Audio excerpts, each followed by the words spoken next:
everyone, and welcome back to another episode of What the Forensics. My name is Rebecca, and I am joined here again today by my wonderful co hosts, Nicole and Journey. This week, Nicole is going to be telling us all about the case of Gabby Petito. So, just before we get started, we just want to leave you guys a reminder to leave us some reviews or comments wherever you're able to, like YouTube, Spotify, Apple Podcasts. We love hearing what you guys like or even don't like about our podcast, although that one hurts a little bit more. And it just helps us figure out what you guys want to hear more of. Also, please make sure your apps are auto downloading our episodes, as some systems like Apple have stopped doing that.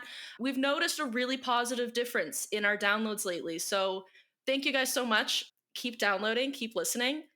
We're so grateful for you. And finally, just give a like, subscribe, and a follow wherever you can on our socials or if you wherever you listen.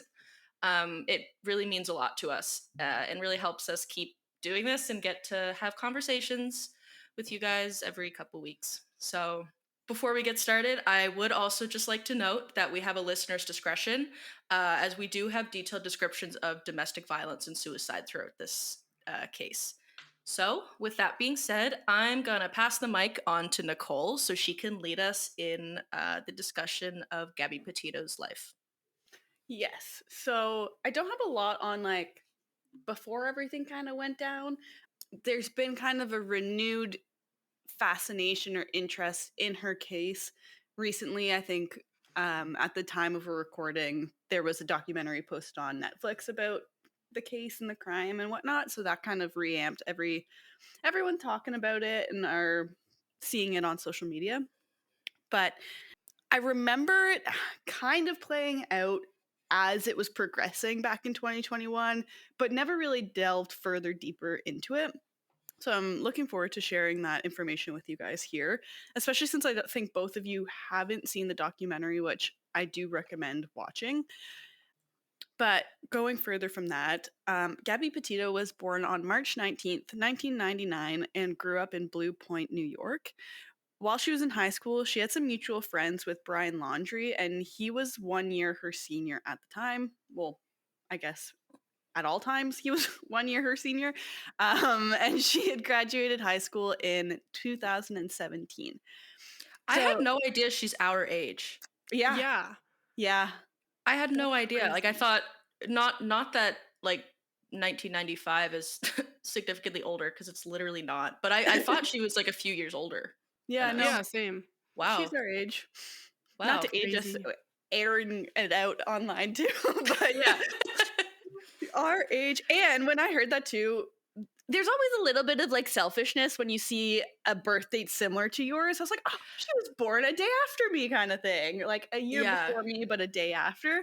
So I'm like, wow, we are so close in age. But the two of them began dating in March of 2019. And by the sounds of it, they were like an ideal couple in the eyes of their friends and others. Like just from the outside, they seemed to be the perfect image of a couple. And one day they sat down and they just decided to plan their life together. And this planning resulted in them driving down to Florida. Brian's parents had just bought a house in Florida, so they drove down and they moved into his family's home with them. Her mom and friend remember Gabby starting to feel a bit uncomfortable living with them at the time, and it sounded like Brian's mom wasn't really a fan of how much time Gabby was spending with Brian. I don't know if it was a little bit of that like mother jealousy, like she's taking my son away from me, that kind of thing, but there were some discussions about her just not really loving the situation, and it wasn't really what she had expected. At one point, Gabby's mom got a letter, in the mail, which had indicated that Gabby's address or like mailing address had changed back to the house in New York from where she was living in Florida. And this was like the Laundrie's address in Florida. And so when she questioned Gabby about this, Gabby had said that she had never personally changed the address on any of her documents, but she did believe that it may have been Brian's mom that made this change. Oh, so she was like quite overbearing on Ugh, okay. It seemed that way. It seemed that way from what I could gather. Gabby and Brian would later get engaged in July of 2020 while out on a camping trip, and this seemed to come as a shock to many people. Her parents found out about this engagement through a Facebook post posted by Brian's mom. So, Oh, no ring. Brian never spoke to Gabby's family, father or stepfather, seeking approval. No wedding date was set. It was just this was something they talked about, and then this was an engagement that happened. Yeah, it just seemed That's very quick. textbook abusive relationship. Yeah, keep that in the back of your mind. A friend of Gabby's recounted that from the outside, like I'd previously kind of mentioned, Gabby and Brian seemed like a loving couple when around other people. But when she was alone with her, it felt as though Brian was fairly manipulative. And Gabby would express how she was upset with how Brian spoke to her and how he treated her. But he would be very quick to shower her with a bunch of love and a bunch of gifts after being not so great to her. yeah, that is textbook abusive. Yeah. Yeah, that's love bombing. Yeah. Yeah. So keep that in mind as we progress. Gabby also then began working part time, spending more time with her friends and kind of away from Brian. And at this point, it seemed to at least to her friends that he began to visibly get a bit more possessive over their relationship. And it was at a point where the friends were like, oh, I can actually pick up on this now. It's not just hearing it from Gabby.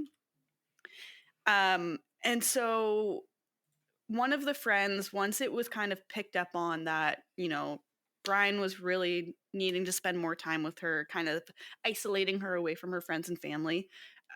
It wasn't long after this that Gabby and Brian had purchased a Ford Transit van and they had planned a 4-month long cross country road trip living the van life while they explored the country as well as national parks. And their plan was to document their travels online. Gabby had decided that she wanted to make kind of a career out of this at the time and earn some income through this vlogging. She knew it wasn't going to be an easy task, but she was up for the challenge anyways. And her mom always had described her as being like very headstrong and set out to accomplish whatever it was that she wanted to do. So she knew it was something that Gabby could strive towards and accomplish.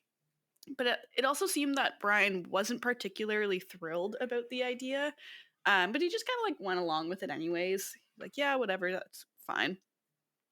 So in July of 2021, after visiting Gabby's parents in New York, her and Brian left in the van and began their journey across country. For the first month of their trip, Gabby posted about their travels on her Instagram and the beautiful sites they explored.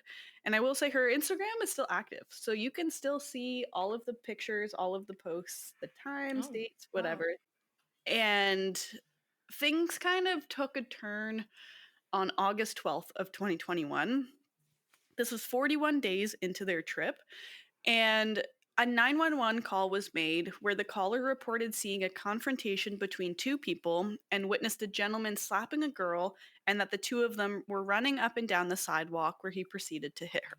The pair then got into their van and drove off. And so police in Moab, Utah were dispatched and they spotted the van.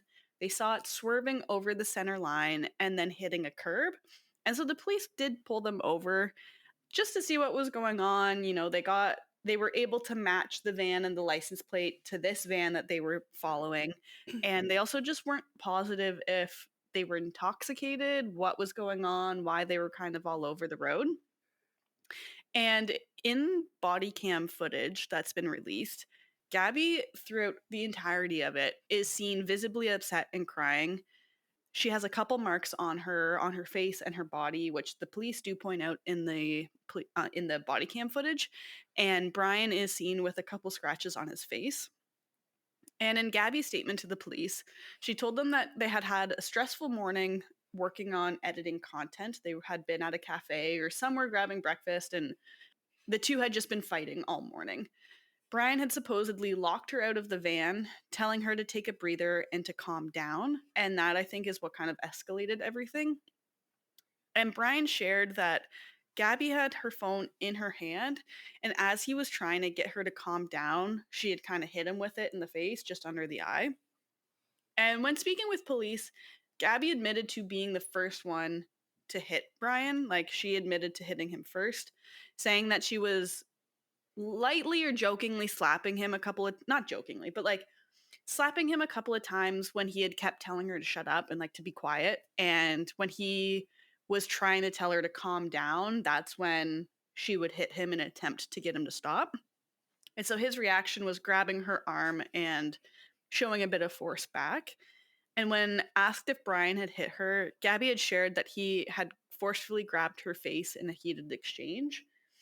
And their explanation to kind of why they were swerving was that Gabby had said that she was the one that distracted him while he was driving. Like, she was trying to get him to do something or whatever. So she was kind of slapping his arm, which led to the distraction. But they were also speeding, and it just seemed like a very chaotic encounter. Like, it just was kind of one thing after the other. In the report, Brian had told police that the two of them both suffered from mental health conditions, and neither of them were taking medication for it. And Gabby did share that she was really struggling with her OCD on that day. And so a part of why that fight had happened was the state of the van was really bothering her, and so she was trying to work with her OCD, which was frustrating Brian, which kind of escalated everything, and it led to a bit of a meltdown. Or not a meltdown, but just heightened emotions. The whole time in these body cam footages, like I had kind of previously mentioned, Gabby appeared visibly distressed and crying while speaking to the police, and she was brought to sit in the back of the police car while she was being questioned, whereas Brian was kind of just shooting the shit and joking with the cops, laughing outside of the van while they were taking his statement and questioning him. So even at this point, to me, looking at that was a stark difference between how they treated the two. And like, yes, they provided air conditioning, I guess, in the back of the car for the police car, but it just to separate the two makes sense.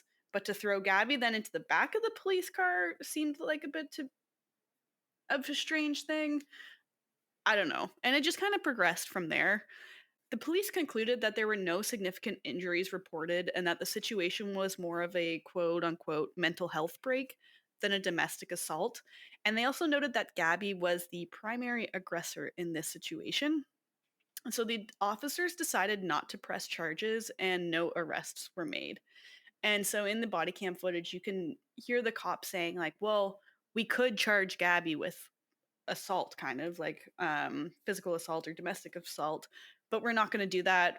We don't want that to happen. You guys don't want that to happen. Like, we're just not going to file any charges, but they did tell them to separate for the night. So that was kind of their solution to it all. And one of the cops you can hear saying too, it's like, well, we can separate them for the night, and then if they find their way back to themselves tomorrow morning, that's not on us. That's kind of their own thing. Yeah. And so with this recommendation to separate the two of them, one of the cops says to Gabby, he's like, you know what? I know of a local place you can spend like $5-10 for a warm shower, get cleaned up, kind of decompress. And she was given the van for the night. Brian was escorted by police to a motel with AC, TV, all of the fun stuff, and this is supposedly a motel for domestic violence survivors. So my question Interesting. my question is, why are you leaving this petite female alone in a van To in fend for herself. to fend for herself? Why not provide two motels? They can be separate motels and give them both a place to sleep. Why is it just one and not the other? What was the decision? Why was the decision made to do that? Yeah. Which is something that I don't think we'll ever really know. But after this incident, Brian is said to have flown home to Florida to get some supplies and then supposedly sort out stuff with a storage unit. And I guess it was to presumably save some money for like the rest of their trip. And Gabby had stayed back in Utah to edit some of the videos for her YouTube channel. in some of the like vlog content. How come flying home to Florida was to save money? That's an Like, excellent question, Journey. you're spending so Mm, much money to quote unquote save money. yeah. Excellent question. Considering his family's also in Florida, why not just get them to handle it for you? Make a couple Yeah. calls, they can clean out the stuff for you. Why do you need to go home to do that? Right. Yeah. Great question. Mm-hmm.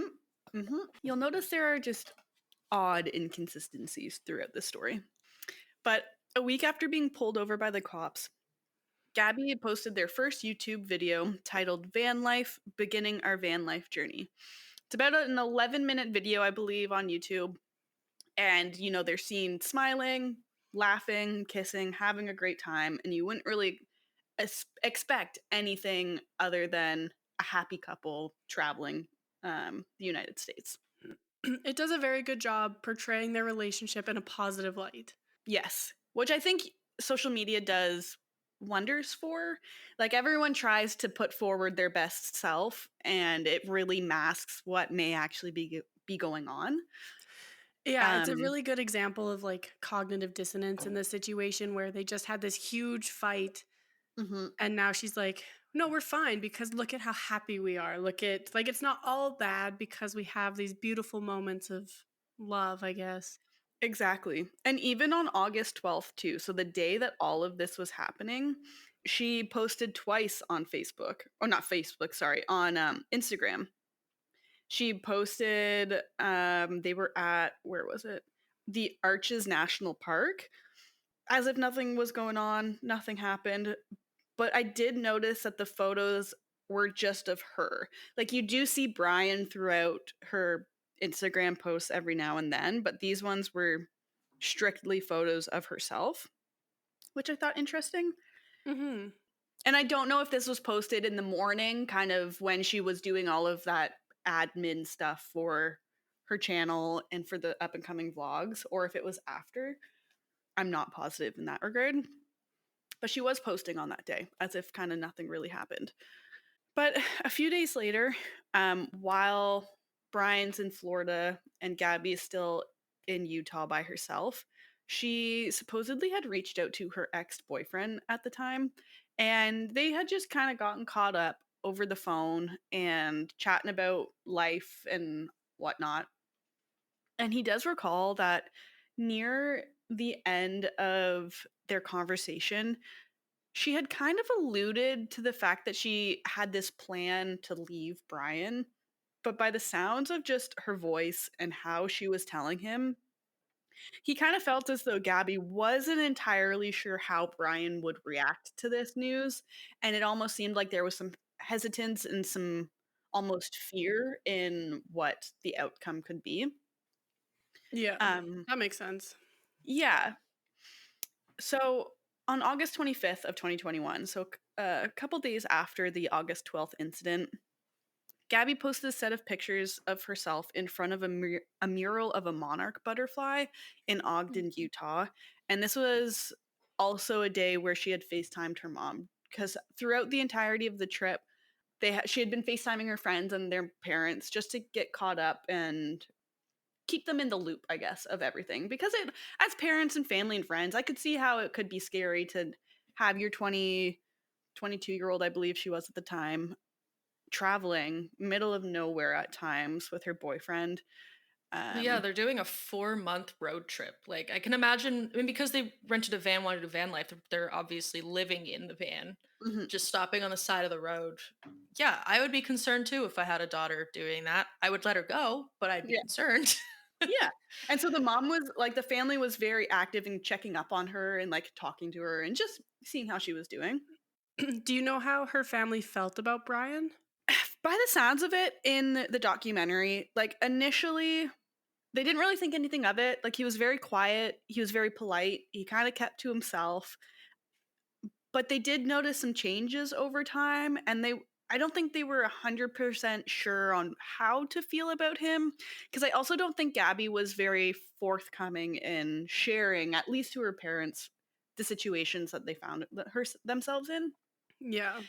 But one of her friends was also interviewed on that documentary, and she does remember having a bit of a dislike for him just because she knew and could see visibly like the impact that their relationship had on Gabby. And it was like once she started to find her independence, that seemed to kind of be squashed or reduced. And now Mhm. she wasn't happy about it. And like we learned kind of near the end of the documentary too that at the time that this friend had met Gabby, she herself was in a very abusive relationship. And Gabby was the one that really helped her move past that and figure out what she needed to do and to find herself essentially. Right. So I think it was a lot for them to see it happening in similar aspects between Brian and Gabby. Yeah. But 2 days later, at around 1 p.m. too, so now we're on August 27th, a witness had said that they had seen Gabby and Brian at a restaurant and they had been arguing, where Gabby was seen in tears and Brian was visibly angry, repeatedly kind of going in and out of the restaurant several times.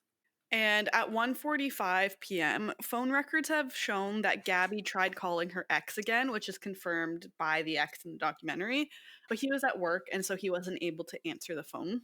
Later on at 2:13, they were seen leaving a grocery store, and data shows that they started to drive up to the Spread Creek dispersed camping area in Wyoming. So this was just another camping site that they were able to go to and spend their night.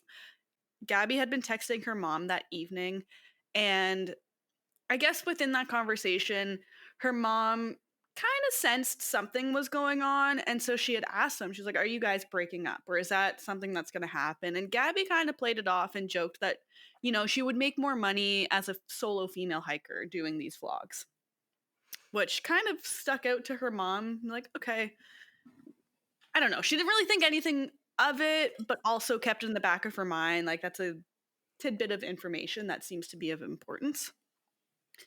And so between August 27th and August 30th, Gabby's mom received two texts from Gabby. One read, quote, "Can you help Stan? I just keep getting his voicemails and missed calls," end quote. This came off as odd because Stan was Gabby's grandfather, and Gabby never referred to her grandfather as Stan. That is strange. Just Mhm. that kind of raised an alarm bell for her mom. She says, like, she thought, okay, well, maybe Brian's texting, maybe Gabby's driving and Brian's texting us on her phone while she's driving in the passenger seat, that kind of thing. Hmm. But then she would get another text message with some sources saying it read, quote, "No service in Yosemite. Yosemite. No service in Yosemite." At this point, she hadn't spoken to her daughter over the phone since their last FaceTime on August of the 25th. So she was starting to grow a bit increasingly worried, just with the things that she's picking up on. And her parents attempted to reach out to both Brian's parents in an attempt to find out if they had heard from Gabby or even from Brian. Like they just wanted to hear something of their daughter. Yeah. I don't blame them. They were getting no responses from either of them. And it eventually seemed like in the documentary, the way her mom was describing it, I guess they both had iPhones. The first few messages were going through as an iMessage, no Blue. response. They were going through as blue. And then all of a sudden they were going through as orange, or not orange. They were going through as green, or they weren't going through at all. So Yikes. her mom was under the impression that Brian's mom just blocked them and their phones and just stopped all form of contact between the two of them. Damn. Like Gabby's dad was even reaching out to Brian's parents and Brian's father. Essentially, it got to a point too where they were saying, "You know what? We're going to the police. We're calling the police because of this," and they still heard no response. And to me, as like a parent, if I had another parent missing their child who would soon to be my daughter-in-law, I would feel the need to respond back. I would feel the need to help maybe respond, like look or search. Um, Mhm. and if someone were to tell me we're going to go to the police, that would cause alarm bells to go off for me. Yeah, especially if your son can do no wrong and like whatever, or you know what he's capable of or whatever, you're probably going to want to stop them from going to the police and kind of Yeah. be like, no, no, everything's fine. Like I heard Let's from work it out them. without the Yeah. police. Yeah. Exactly. Yeah. Keep that in mind. So on September 11th, after not hearing from Gabby since late August, her mother decided to phone the police, unsure of really what to do, and she called the police in New York and she reported Gabby missing. So in the documentary, it has like the 911 phone call, and the mom essentially is like, I don't even know if I should be calling you police or like what police I should be calling, but I don't know where Mhm. my daughter is. We haven't seen her. She's not answering us. She went out camping, but like we haven't heard from her since whatever. So the police in New York got a hold of the police in Northport, Florida, where Gabby was supposedly living at the time with Brian and his family. And so police in Northport, Florida went to the Laundrie's home to investigate and ask questions the day later in the day that Gabby was reported missing. So this is still September 11th. And while at the home, body cam footage shows that the Laundries, they did open the house and they did tell police that Brian was at the house, but that's all they were going to tell them. They had told the police they were already in contact with their attorney, excuse me, and they weren't going to say anything further on the matter. That's suspicious. To have already lawyered up before the police get to your house. That seems kind of sus. Okay. Yeah, like what do you know? Yeah. What do you Yeah. know? Right. And so then for the police, because they can't really they can't get much out of them, they go back to their car in the body cam footage. You can see them going back. They recall the New York detectives, see what they want them to do, because he's like, I really don't know what I can do and what the jurisdiction's allowing me to do. And he's like, the circumstances are that he's home, she's not. Their van is in the driveway. Their Ford Transit van is in the driveway. It's registered to Gabby, but her parents are telling the police that it's registered, or sorry, his parents are telling the police that it's registered to the both of them. Kind of, what do you need from us? So they then go back after a little while on the same evening to ask a couple more questions around like 9:45ish at night. And again, they continue to refuse to tell them anything. They just continued with, you know what, my attorneys have told us not to say anything. We're not going to say anything. Brian sure is home, but he won't speak to you. We're not going to speak to you. But the police ended up seizing the van, given that it was registered in Gabby's name. So it wasn't, they could, like, it wasn't attached to Brian in any way. So they were able to seize the van. I love that the parents tried to claim that it was registered to both of them, but like the police literally have access to those records. Right? Yeah. And they're like, oh, well, like, we didn't know. It belonged to both of them. Like, okay, sure, whatever. And police would later find out that Brian returned home on September 1st, 10 days prior to them showing up at their house and Gabby being reported missing. Wow. So Yeah. she'd just been gone for 10 days. Yep. The whole time her parents were trying to get a hold of their parents, asking where she is, what they know, not knowing. They had no idea Brian was home at this time too. Yeah. Ugh. Yeah. I'm feeling rage towards Brian's That- parents. The text about Yosemite, was that within the 10 days that August he was 30th. actually home? August 30th. So August 27th to August 30th are when those two text messages came in to her Mhm. mom. Ah, And then he was home in Florida September 1st. Wow. oh yeah, Yikes. something's a ugh. Yep. So news began to spread like wildfire about Gabby and her disappearance. And so things kind of became very chaotic in Florida. You had the media, you had protesters, you had like residents in the area, you had just community members literally swarming the Laundrie's house. They were picketing, they had signs, they had everything you could name, questioning them. And there's a video in the documentary of Brian's dad putting like a little no trespassing sign on their sidewalk or on their lawn. And they just went about their day-to-day life as if nothing happened. And they still continued to not cooperate or tell the police anything. Jesus. Yeah. Wow. And so Gabby's stepdad ended up flying out to Wyoming to support law enforcement in their search for Gabby because at this time she's still missing. Like, media's kind of been pulled away and is like, where's Brian? What's Brian doing? Like, something else is going on. Where's Gabby? But he really wanted to get his hands or his feet on the ground and actually search for their daughter. So, has Brian been seen at his family's home, or do they just know that he's quote unquote there? He's just known to be there, quote unquote. Okay, Yeah, but from they my don't understanding. Okay, they haven't actually seen him there. Yeah. Okay.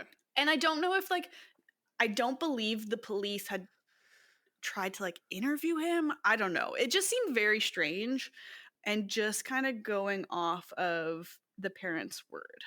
Yeah, because why wouldn't the police be like, "Kay, the girlfriend of this guy is missing. Can we talk to him? Yeah, they've had altercations. We have a warrant to talk to him or something. But I guess with the I don't know how it necessarily worked out, but since they had already lawyered up and they were like, well, Brian's not going to speak to you, we're not that's not going to happen kind of thing, or we're not going to speak to you without a lawyer present. Which is completely within their right, but should still at least have the chance to be face to face with him to confirm he's there. Exactly. Yeah. Be like, "Okay, fine, I'll talk to you with a lawyer." Yeah. So Yeah. I don't know the logistics behind it. Maybe they did see them, maybe they didn't. It didn't seem like people were seeing him through and through. It was just much of the family that they had been seeing. Right. With the stepdad now in Wyoming supporting law enforcement, they were searching in the Grand Teton National Park and the Bridger Teton National Forest. And an officer in the area overseeing the case and the search basically called up an FBI agent and had been in contact with him and being like, you need to get your ass out here because of one, the media presence, and two, we need to find this girl, essentially. Yeah. And I think because of the media presence, that was largely in part to why the FBI joined their search. And I think it classifies as a federal case because they've crossed state lines, have they not? True. Yeah. Yeah. So FBI ended up getting involved, helping out with the searches. Yeah. And the FBI's report is online too. It's 400 pages of this case file. So it's in the source links if anyone wants to go through those. But during this time, while the search for Gabby continued, Brian's family are said to have gone on a camping trip together in DeSoto National Forest. Oh, family bonding. Yep. So the parents, supposedly Brian's sister, nieces and nephews, the whole family had gone. And just that sounds like a good time to get their alibis together. Yeah. Right? And on September 13th, so this is 2 days after Gabby had been reported missing, Laundrie's parents inform police that Brian had left their family home to go on a hike in the Carlton Reserve in Sarasota County, Florida. They fully believed he was coming back, though. They said, you know what? He went in with a backpack. He went in with camping supplies. We just thought that he was going for a hike.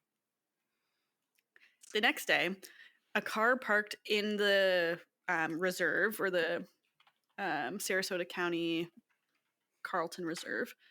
There was a car that was reported that it had been there for a period of time, parked in the parking space, and the plates were run, and it turned out to be registered to the Laundries. After learning that the car had been ticketed, the Laundries decided to go pick up the car, drive it back home, and informed law enforcement the park where it was found was one of Brian's favorite hikes. He had supposedly, like I had said, taken a backpack full of camping equipment and told his parents he needed to let off some steam with all of the media frenzy. So he went on a hike. Why would they move the car? They just were like, well, it's ours. It's ticketed. I'm just going to bring it back home. I don't want it possessed. How's Brian going to get home? Yeah, right? They just took his only mode of transportation. That is an excellent point and a big inconsistency to this case. Yeah, because like I understand not wanting it to get ticketed, but if like you're going on a hike and you know it's going to be multiple days, like make provisions for that so your car doesn't get ticketed, Mhm. Yeah. or have someone drop you off and pick you up. Like that's weird. That's weird. Mhm. Mhm. Mhm. I'm so glad you mentioned that. On September 17th, this is now 6 days after she was reported missing, someone had called in asking for a welfare check to be conducted at the laundry's home, and the caller was worried that something was going on inside the residence and was worried that maybe a possible overdose had happened to the gentleman in there because he Oh. hadn't seen him for a while.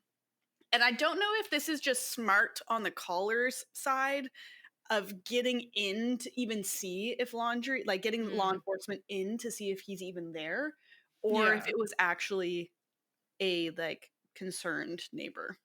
I That's Yeah. so don't know. fair because stating they want a welfare check and it's like an overdose, if they don't get an answer, they have reason to go inside. Exactly. Yeah. So yeah, don't know if that was intentional, but the neighbor was smart to say that Right? anyways. Yeah. It's also wild that it's been 6 days since Gabby had gone missing, and somehow the entire Laundry family had managed to plan a weekend getaway. Like, I would like to Yeah. know if that had been planned already or if it was like a last minute thing because that's so quick and so weird. And I don't know exactly when it happened, but it was sometime in between Brian getting home on September 1st and September, I don't know, 17th, let's say at this time. So it is still Okay. about 2 weeks, but even still, this 2 week period, Brian comes home alone from a supposed 4 month trip Yeah. without his girlfriend and no questions, no anything. And they just go for a little last family hurrah. Like, why are you all getting together? Did his family, like the cousins or whatever, ever come forward and be like, oh, like when we asked Brian about Gabby, he just said they'd broken up and gone their separate ways and we didn't think anything of it? Or have they kept pretty quiet? The only thing that I saw was of Brian's sister.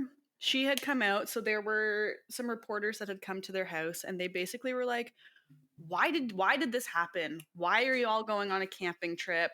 What do you know?" And she's like, "Look, we are cooperating, like herself, the sister and her husband were cooperating the best that they could. Their parents were not telling them anything either. They were keeping them in the dark. They were not giving them any information. It wasn't discussed, it seemed like, at their little camping trip away. Weird. So I think it was just ignored while they were Yeah. gone. Like, they just didn't talk about it or bring it up in conversation. Mhm. By the sounds of it, I don't know. I only am going off of the word of his sister. Okay. Yeah. Yep. Crazy. So, shortly after this welfare check, the Laundries decided to report Brian missing. Their attorney had contacted the FBI, letting them know that they wanted to talk to the police about their son's disappearance, but they also stated that his whereabouts were unknown at the time. Hence This, disappearance. Yeah. Yeah. Like, we don't know where he is. He's disappeared. We don't know where he yeah, is. we don't know where he is. That's what that Just word means. let's reiterate ourselves 3 times. Yeah. A little redundant, but okay. Yeah. So, this is the first time Brian's family spoke with investigators in detail, and so a search warrant was executed. Their house was searched with his car, the one that was driven back from the park in Florida, as well as a hard drive had been seized. And they found a note written by Brian's mother, addressed to Brian, with a little section in quotations or in brackets saying "burn after reading" written on it. That's suspicious. They didn't burn it. Didn't burn it. Yay. So the note essentially said, this is so wild to me. The note essentially said that Brian's mom would do whatever she had to do to bail Brian out. No matter what it was, Brian's mom would be there to support him. There's quotes along the lines of like, if you were to end up in jail, she would bake him a cake and put a file in it so he could help escape, kind of thing.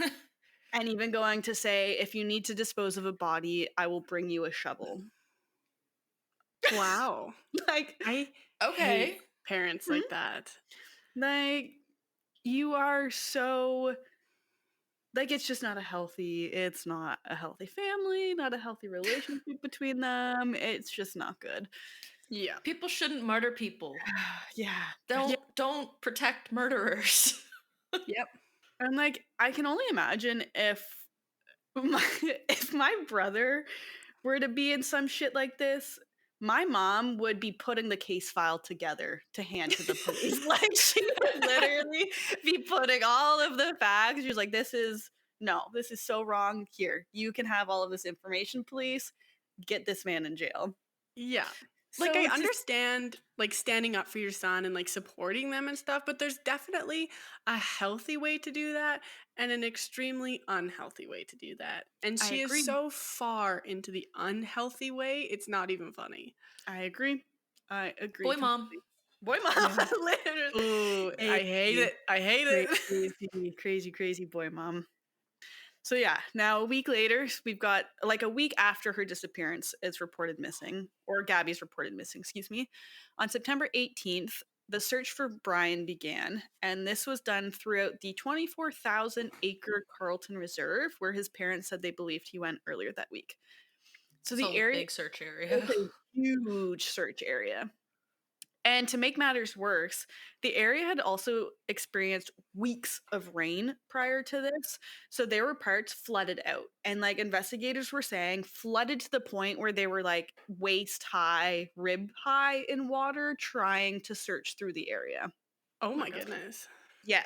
They had drones, they had people walking, they had dog teams, but this is so Florida to hear, but I guess alligators were attacking the dogs Oh during the my God. searches. So they were like picking up on scents, but could only get so far because of the gators. Oh my goodness. That's um, hilarious. It which shouldn't definitely be. shouldn't be, but it is kind of funny. So that impacted the search a little bit. And during the initial search, Brian wasn't found. And it should be noted at this time that while Brian was a person of interest in Gabby's disappearance, he was not wanted for a crime necessarily, according to the police. They Mm. weren't working a criminal investigation at the time, they were working two missing person investigations. Yeah. But that being said, on September 19th, so a day after the search for Brian began, remains were found near Grand Teton National Park in Wyoming at Spread Creek, kind of in and around the area of where their van and the two of them had previously been seen. They had found a female that closely resembled Gabby, lying on her left side in a fetal position, with burn marks on the ground as if someone tried to start a small fire. Sorry. Her boots were off and they were placed next to her body. And at the time, it appeared to the investigators that the scene had been staged because nothing about it seemed very natural. Mm. The remains were later identified as Gabby's, with the initial manner of death determined to be homicide, stating she died of blunt force injuries to the head and neck and dying by strangulation. It was also found that Gabby's remains had been outside for 3 to 4 weeks before discovery. Oh my God. Yeah, which, if we do a little bit, we're September 18th, a couple weeks beforehand. We're putting us at the end of August. Mm-hmm. Yeah. A federal arrest warrant was then issued for Brian, but this was for the use of unauthorized access devices because the FBI found that between August 30th and September 1st, because of this time frame of when her body was discovered, Brian had used Gabby's bank card without authorization on his drive back from Florida to Wyoming, and he transferred himself like $700 from Gabby's account. This reminds me of how, sorry, this reminds me of how Al Capone was caught through tax fraud and tax Mhm. evasion and not the actual crimes he committed. Yeah. Yeah. So at this point, because Brian's missing, they don't have much to connect him to her actual murder, just that something suspicious happened. They did decide to arrest him on the use of unauthorized access devices. So it changed from a missing persons investigation to a search for a fugitive, essentially. Mm-hmm. On October 20th, so following month, the Carlton Reserve was reopened. So this is where Brian was last seen or last said to be going by his parents. They reopened to the public after all of the flooding had kind of receded. And the laundry's attorney had let the FBI know that they intended to return to the park to search for their son. Their search began at approximately 7 in the morning. They were accompanied by law enforcement. And after only about an hour into their search, his father found a waterproof bag that belonged to Brian. 45 minutes or so later, his remains were found. Wow. So I didn't know they found no his way. remains. yeah, so his There's remains. no friggin' way they didn't know where he Yep. was to some extent. Right? You have police searching a 24,000 acre reserve, not finding anything. You go in within an hour and you find something of his. 45 minutes later, remains are found, and Yeah. remains were found a mile from where his car had been parked. So There's no way the cops would have. So right, you would think, and the thing is because of all of this flooding, the area he was found had been flooded over, so they couldn't initially find him, I guess. So the flooding had receded, and that's where he was found over a month later. But his remains. Go ahead. Would the flooding not have moved his remains from that spot? Like, That's an excellent question. I would think. I don't know. But I think the flooding and the mix of all of the other environmental aspects completely skeletonized his remains. oh, he- yeah, wow. totally, 100%. That's not Yeah. how that works at all. Yeah. Okay. So they said he was found completely skeletonized after a month, I think it was, since he was reported missing. How's that possible? Whereas Gabby was left out in the open 3 to 4 weeks and still appeared to be like a human. Like obviously decomposing, but she wasn't completely skeletonized. Uh-huh. I don't know. I don't understand it, but Was it it was confirmed that those were his remains? yep. So the Okay. Sarasota ME, he concluded that the remains were Brian's, and they were confirmed via the skeletal remains, skeletal reconstruction, and dental records, supposedly.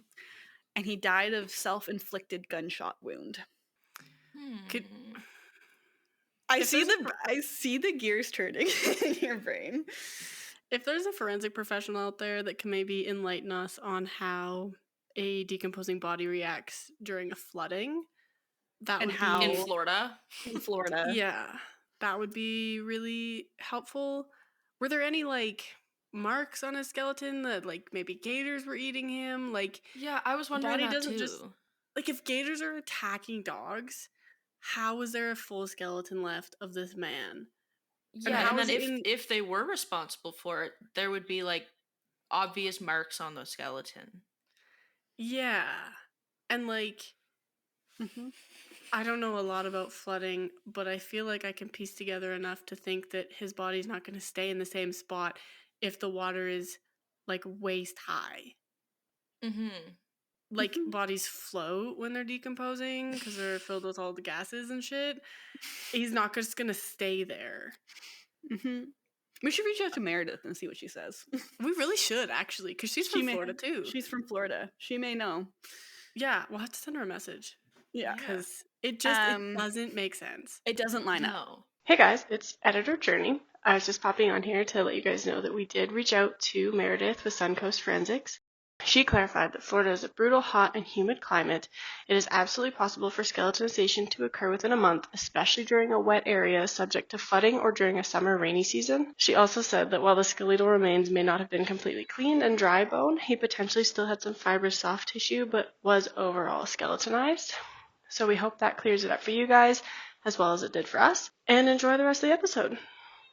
No. And again, the inconsistencies. There are so many inconsistencies with this case. Yeah.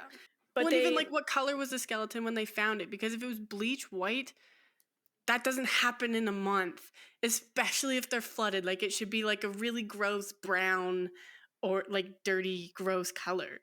Yeah.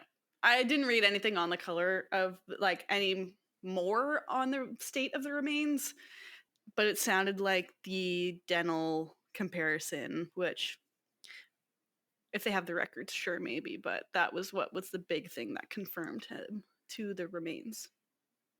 I don't know. Feels like this family could falsify some dental records. Mm-hmm. Feels like I want some DNA taken from the pulp of the tooth. Yep.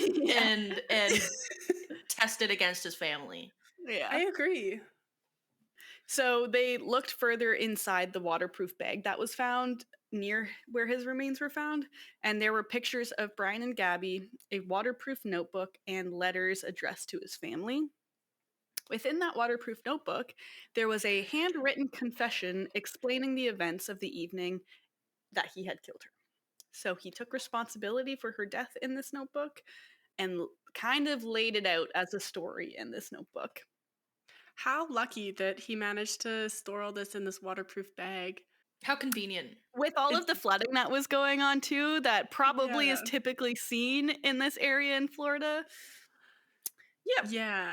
I also feel like the flooding that happened wouldn't have just, because he had only been hiking for maybe 3 days or whatever, like it doesn't just happen that, I guess I've never experienced flooding that happens that fast.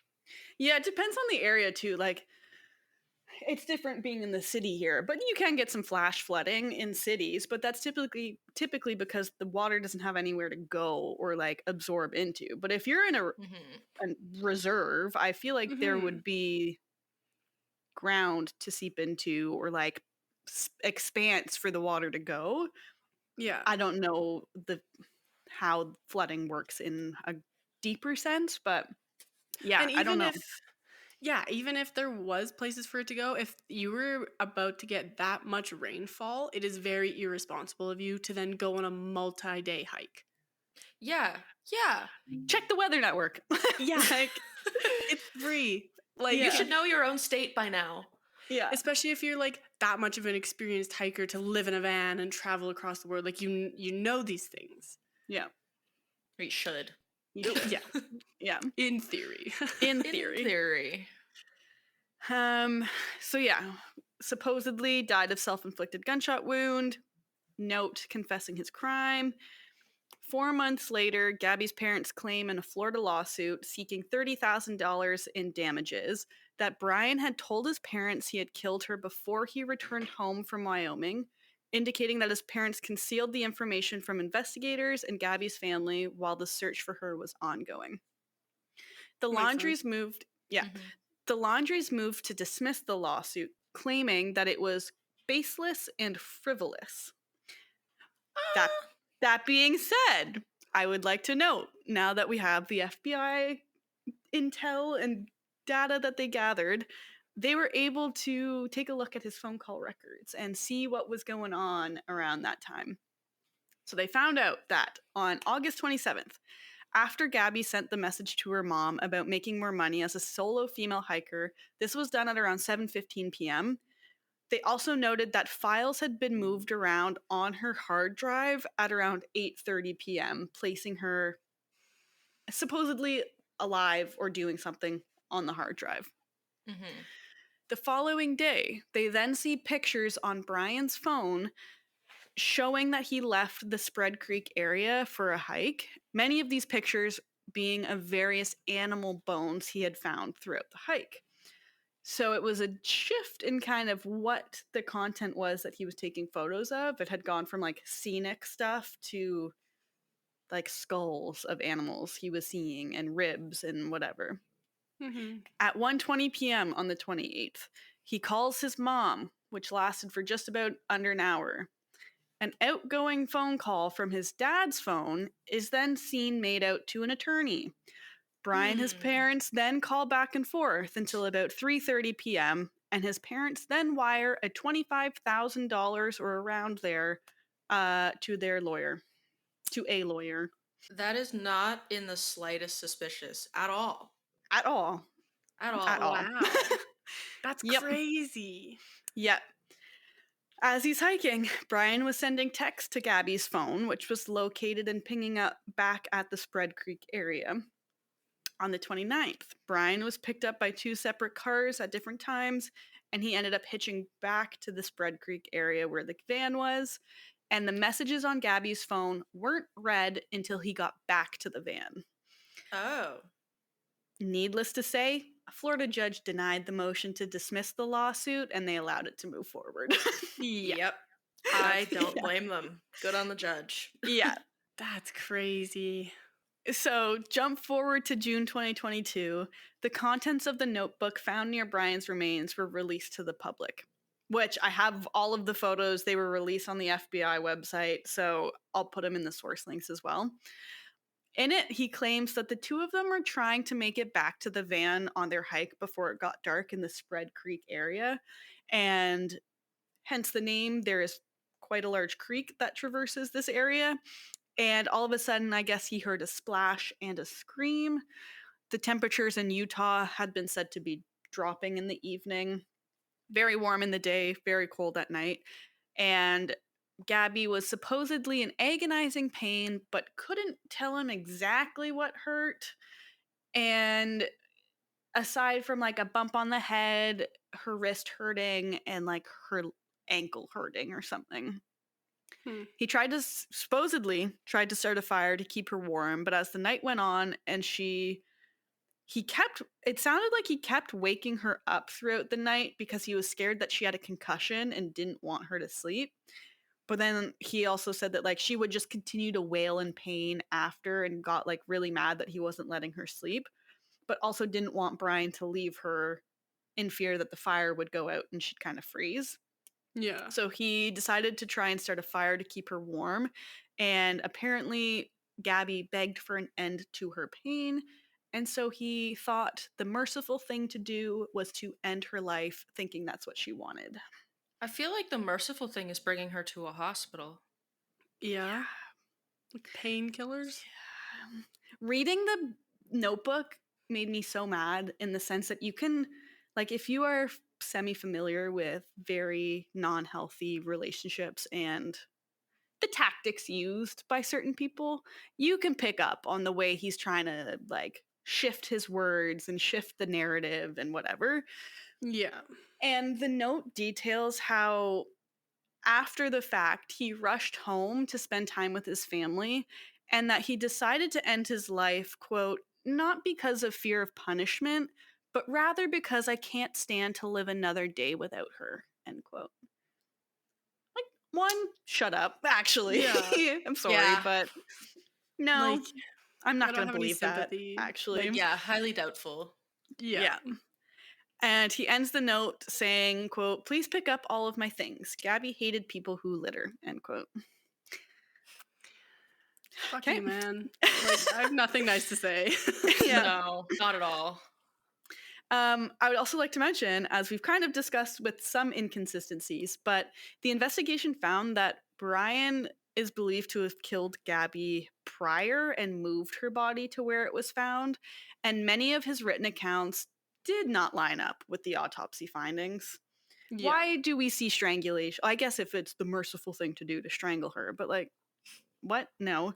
Yeah. Blunt force trauma to her face and neck. We see strangulation. No mention of broken bones elsewhere to maybe account for this fall or this stumble. Yeah. It just didn't line up. It was really weird.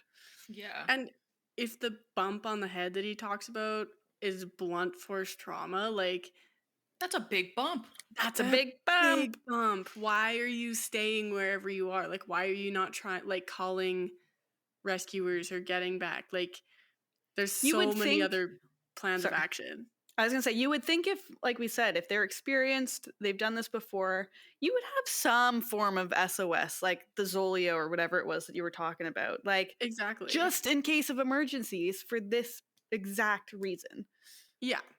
if it was an accident and she had fallen and hurt herself, right? Yeah. Like nothing Exactly. makes sense. Wow. Almost a year after her disappearance in August of 2022, Gabby's family filed another lawsuit, this one being a $50 million wrongful death lawsuit against the Utah police, accusing the Moab Police Department, 3 of its officers, and 10 other unnamed defendants of negligent failure in the investigation of August 12th of 2021. In saying and claiming in the lawsuit that Gabby's death was caused by their wrongful acts or neglect, which I can see, like, it led to the circumstances. If they did their due diligence and prevented further things from happening, Brian may not have had the opportunity to follow through with this murder. So in the lawsuit, the officers were accused of failing to question Brian on a handful of inconsistencies in his statement and instead found Gabby to be the primary aggressor. An independent law enforcement agency reviewed the domestic violence incident and found that officers had made several unintentional mistakes. And so a $3 million settlement was reached in November of 2022. And one of the Petito's lawyers had said that all of the, or any of the money received would go to the Gabby Petito Foundation. And this was created in September of 2021, dedicated to locating missing persons and curbing domestic violence. That's nice that her parents set that up. Mm-hmm. Yeah. And so to this date, though, no other individuals aside from Brian have been identified as being directly involved in her murder. Excuse me. And no criminal charges have been laid against the Laundries. What?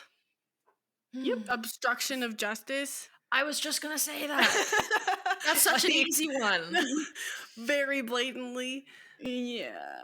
Like, Nothing as of aiding, yet, though. abetting, like, Conspiracy? yeah. We got at least 3 there for us. What? At least That's 3. crazy. An Yeah. accessory to murder? Yeah. There's Yeah. so many. There's Yeah. so many. So I don't know if this will change in the future, but at the time, no criminal charges have been laid. And I do want to say, like, so that is the case of Gabby Petito and the horrors that she had faced. But I do also want to bring light and mention that while it's so great that the media's attention really did help this case, got the word out, had police and the FBI involved looking for her, there is quite a disparity when it comes to media attention between white people and people of color. And this was even brought up at the time in 2021, where people all over the news were like, this gained so much news attention. And I think largely because of the fact that she was a white girl. And Petito's family at the time was kind of taken aback by it because they were like, why does that have to do anything with it? But after a while, they did kind of understand that, yeah, white people are often reported more frequently in the media in terms of having to find them and wanting to find them. And it's not to say it's any much less of a tragedy. Yeah, that, exactly. Like, that it's a white person. It's just that they're, like you said. There's a disparity. Yeah. Yeah, they're overrepresented in the media. Yeah. And so a report released in January of 2021 by the Governor's Task Force on Missing and Murdered Indigenous Persons, they found that between 2011 and 2020, 710 Indigenous persons went missing in Wyoming alone. And this is where Gabby is said to have gone missing, where she was found and killed. Oh, wow. They also found that white people were more likely to have an article written about them while they were still missing. So this is about 76% of white people. And Indigenous people were more likely to have an article written only after they were found dead. So this was 57% of Indigenous missing people, and there were 0 articles about white people found only after they died at this time. Oh, Wow. interesting. Additionally, a September 2020 report from the Violence Policy Center found that in 2018, Black women were murdered by men nearly 3 times more than white women, and their deaths weren't reported nearly as regularly. And there was a really well-worded quote that I had come across too, and it says, quote, "Male violence is never a woman's responsibility, but when it is most likely to occur out of sight of anyone who could prevent it, women are burdened with the task of policing it themselves," end quote. That is a good quote. Right? Mhm. Very And well it said. just, in terms of like domestic violence and the violence against women and Indigenous and people of color, like more needs to be done, I think. I Mhm. know, actually. I don't think. Yeah. Like, I know.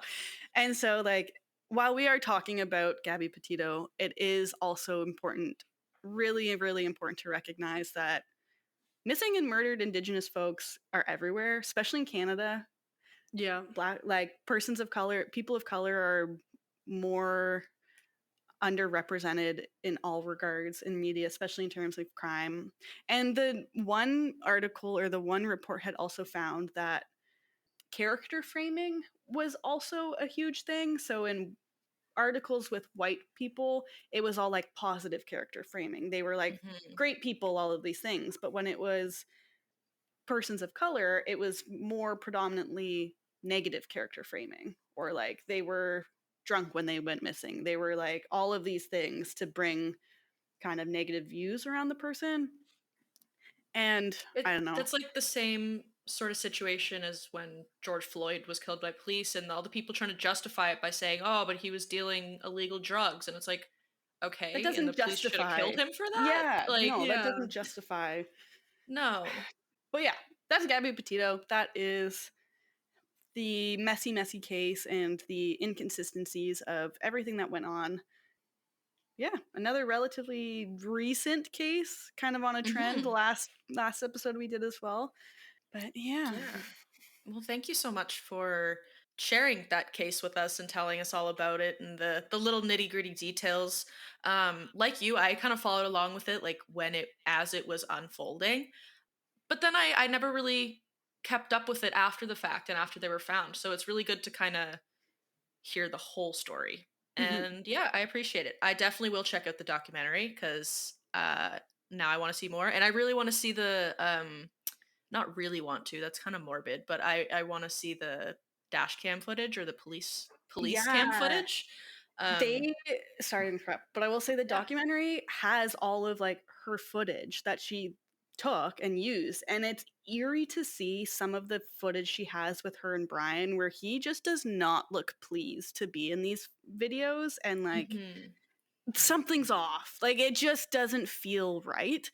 Yeah. Um and so the one video they posted on YouTube was the only video that was ever posted on their Oh, YouTube channel. Yeah.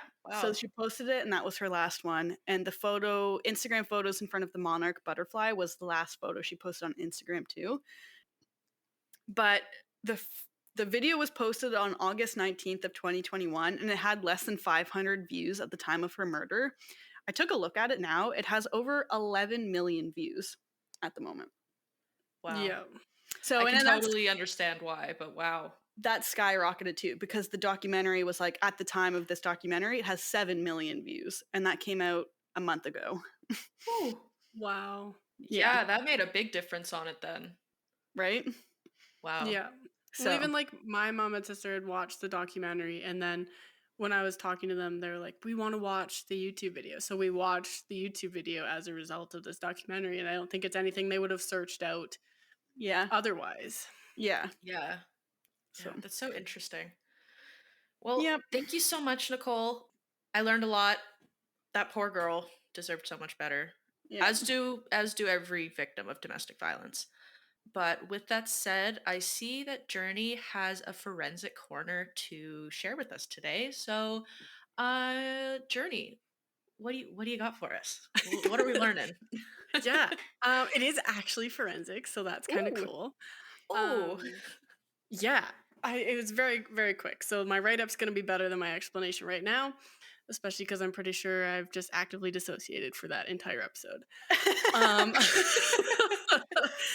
so the NJIT unveiled a VR crime scene tech at the nation's largest forensic conference. And wow, so they developed this app called CSI XR.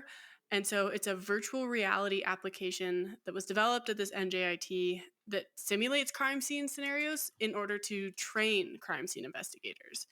wow, And so they like the technology transports students into crime scenes, and it just kind of helps generate very different difficult virtual scenarios so they can like practice procedures without actually affecting any evidence. So like Real if they crime make a scenes. mistake, yeah, they can just like click and fix it or whatever. So it's really cool for training wise, I guess. That's super And so cool. I love right? how many applications VR is getting now. That's so cool. Yeah. It's really cool. And so like right now it's just being used at the NJIT school. But hopefully it can kind of expand and be more of like a global thing, because I think it would be really, really beneficial for like crime scene techs to be able to take pictures of the crime scene and kind of make like this 3D blueprint that you can then virtually go into and examine without actually damaging any of the crime Mhm. scene. And I think it would be really cool, especially for teaching and the way they've used it. Because if there are any famous crime scenes, because we had talked about the the the little, I don't know why Nutshell? nut house is coming to mind, but like those little Nutshell dollhouse. studies. Yeah, thank you. Nutshell studies. It'd be cool if you can visit famous like old crime scenes or whatever and get a chance to go back and learn from it and see Mhm. what investigators were working with at the time. Yeah. But Neat. yeah, That would that's be what I so have. cool. Mhm. Neat. Well, that's super neat. I wish this was something that was just like accessible to the general public because I have a VR headset and I want to go looking around crime scenes. Right? It I would have think been that'd be really really nice. cool. Yeah, and I think it's really cool because our, or I guess we didn't get to do the mock crime scene in our Yeah. Yeah. forensic courses. So it Yeah. would have been cool if there was some sort of like online virtual reality way that we could have still done it, Done them, yeah. because Hmm. we were Completely all agree. online. Yeah. That was the one thing we were most excited for too. And we never got Yeah. around to it. We've been out Yeah. of university for like 5 or 6 years, or like 5 years now, 3, 4. I don't know how I long. don't know. Time goes. Yeah, either way, it's been probably about 5 years since that course, and I'm still disappointed that we Yeah. didn't do it. Yeah. Yeah. Everything that I went to SMU for was happening the month that COVID hit. Yeah. And I didn't get to do any of it. And I have Yeah. been devastated ever since. I know. I'm like, maybe I'll go back to school just so I can get the full, The just full because I missed experience. out on like 2.5 years. I just Yeah. give it back. But yeah, so Well, VR could help with online studies, I guess. yeah, super cool. Well, thank you Very cool. both for Nicole, you sharing the case of Gabby Petito, and for you, Journey, sharing about this new cool educational tool that hopefully becomes more popular. Because that would mean that the technology would become better, and it could be super helpful. Um, with that said, if you enjoyed this episode, be sure to check out our next one as well. It's going to be covering the topic of the Attica prison uprising or the Attica riot. They're kind of used interchangeably. But I'm really excited to cover that one. It was a massive reason for the reforms of US prisons regarding like prisoner rights. So it's a cool little bit of history. Cool, but sad part of history. But anyways, if you guys enjoyed this and want to find us on social media where we post the Forensic Friday content that Journey had spoken about, and also where you can just find updates on the podcast, you can find us on Instagram, YouTube, Facebook, and TikTok, all at What the Forensics. Or head to our website, whattheforensics.ca. We call it our Just a one-stop reminder shop for to everything everyone forensics. that we are not professionals in the forensic We also have a science contact field. form We are there just where you can interested in email forensics us. and want to Someone share what recently we are reached learning out, with our and we were all listeners. super We're excited trying about to give it. you the most So accurate definitely don't information, hesitate but we to are reach out human with and like can make mistakes. Thank you case so much for suggestions listening, or just and we to hope say to see you hi. next week. We love it. And then finally, our email, whattheforensics@gmail.com. You could also shoot us a message there for the same purpose. With that said, this has been another episode of What the Forensics. We hope that you learned something new today, and we'll see you next time. Bye.